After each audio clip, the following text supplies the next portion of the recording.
Bonjour à tous, merci de choisir France 24 pour vous informer. Vous êtes au cœur de l'info. Voici les titres de ce dimanche 24 mars, jour de vote au Sénégal pour la présidentielle. 7 300 000 électeurs appelés aux urnes ce dimanche au Sénégal pour une présidentielle très attendue après des semaines d'incertitude et 3 années de crise politique.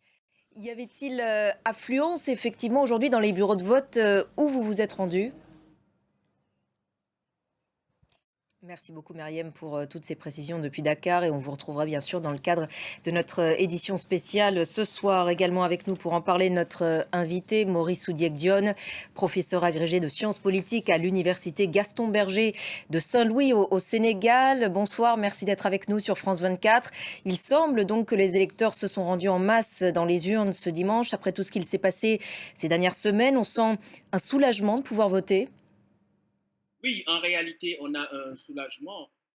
Merci infiniment Maurice Soudiek-Dione d'avoir répondu à nos questions ce soir sur France 24 et puis à voir tout à l'heure à 21h30 hors de Paris notre édition spéciale élection présidentielle au Sénégal présentée par Fatima Tawane.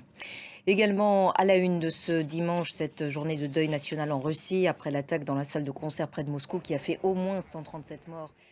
Et les policiers disent avoir retrouvé quelques 500 balles, 2 kalachnikovs et 28 chargeurs sur les lieux du drame.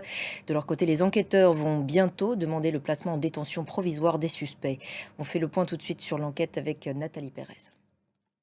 Et pendant ce temps, la guerre en Ukraine se poursuit. Kiev dit avoir touché tôt ce matin 2 grands navires de débarquement russes lors de frappes menées sur la Crimée annexée, ainsi qu'un centre de communication.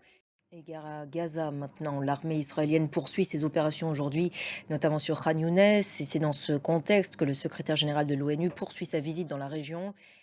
À une semaine d'élections municipales cruciales en Turquie, grand meeting aujourd'hui pour le président Recep Tayyip Erdogan à Istanbul. Il y avait des images légères pour finir cette édition. La mythique course parisienne des garçons de café s'est tenue aujourd'hui dans les rues de Paris.